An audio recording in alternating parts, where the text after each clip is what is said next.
Hey guys, it's Greg Jones with Engine Builder. We are at the 2025 Ultimate Callout Challenge. Today I'm joined by Jesse Warren of Warren Diesel Injection. And this right here between us is a 6.0 bored out to 7 liters Powerstroke engine, and it's our Diesel of the Week.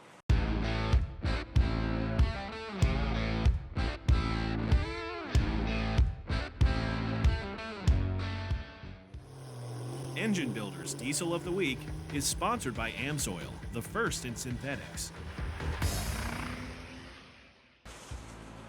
Jesse, good to see you again.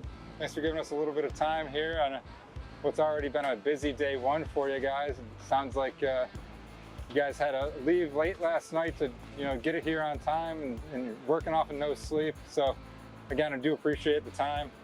We were walking by and saw this setup here and wanted to know a little bit more about it. And you were telling me this is actually the one out of Sharkbait. Yes, yeah, this is a different block. We still have that block in Sharkbait with a different setup, but we moved.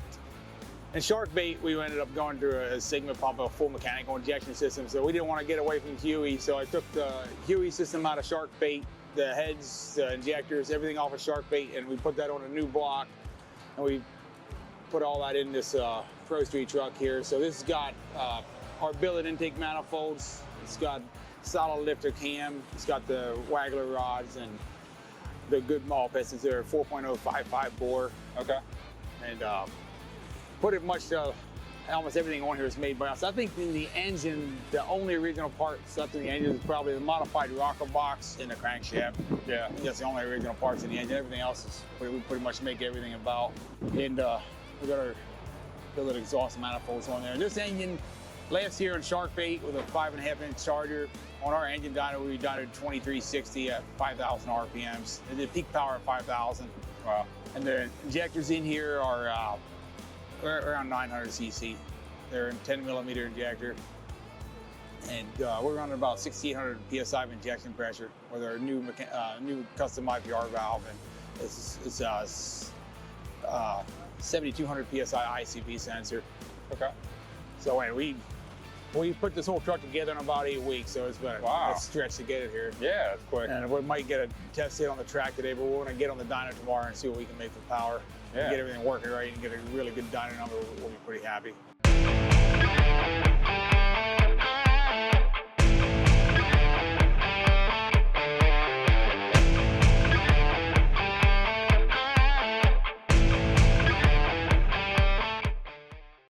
So Jesse, I'm going to back you up a little bit. You mentioned the billet block. Was that something that that's the one you guys have been developing a little bit? Yeah, it's been a few years now since we've still been working on that a little bit. It was a long road. There's a lot of stuff that just old drainage issues and stuff like that. There's quite a few issues we ran into with that billet block. Yeah.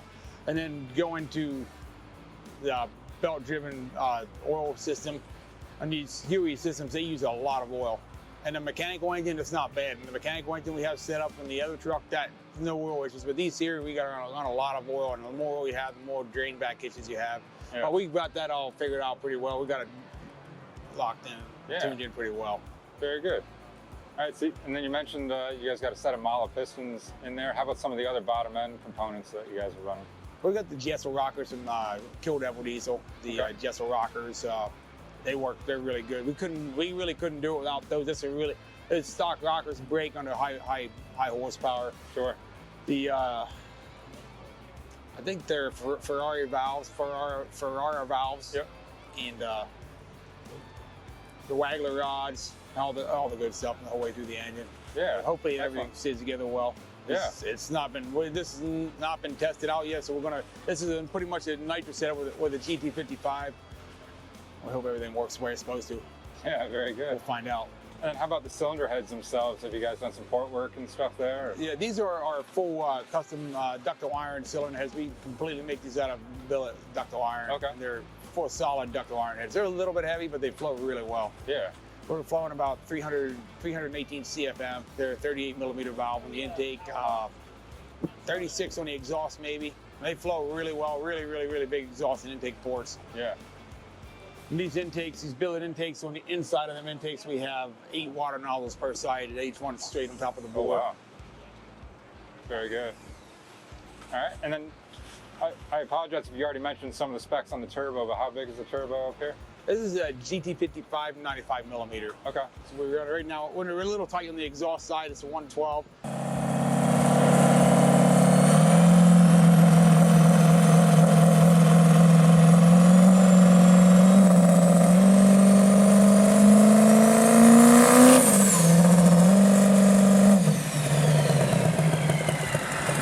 And about how much boost are you guys expecting to have to run, you know, to hit the horsepower numbers? 80 maybe. Okay. Hoping. And we have a gate on there. We're going to adjust that gate. We've got to get some data. We'll adjust the gate. We only control exhaust drive pressure. It's the only thing we control. What boost comes in where it's at. The reason for that is a high RPMs. If we try to run a flat boost number, at high RPMs, we get insane drive pressure. So we just try to run a flat drive pressure the whole way through. Yeah. So we kind of run a regulate drive pressure. Okay, very good. And then you got a couple kits of nitrous up here. You know, how much nitrous are you guys expecting to run?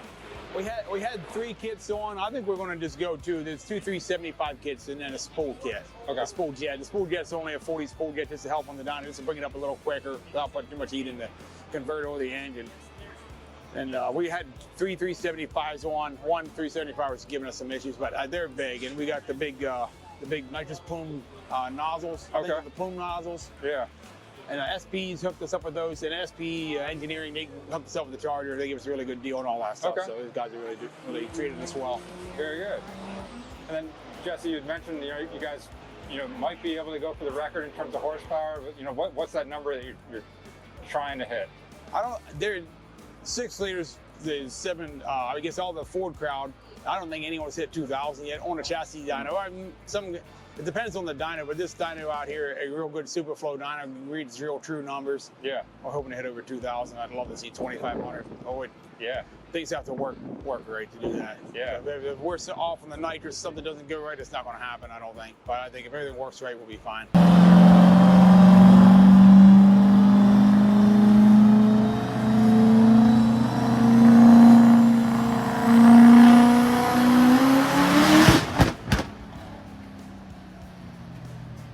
Jesse, anything else about the Powerstroke engine, or is there anything about this truck that we might be leaving out? Not that I know, right? We have a 4R100 behind it right now. Okay. A door run converter. Other than that, PCS controlled. That's about everything, I think. Yeah. Awesome. Well, this thing's looking really cool, and wish you good luck on the dyno this weekend. Oh, thanks. I appreciate it. Hope Thank you guys get that record. Yeah. Cool. Thank you. Thanks for the time. Thanks. Guys, that's been this episode of Diesel of the Week. Make sure you guys are checking out everything that Jesse and his team are doing over there at Warren Diesel Injection. And as always, make sure you're checking out enginebuildermag.com for more great engine and diesel content. Thanks again for watching, and we'll see you next time. Hey guys, thanks for watching today's video.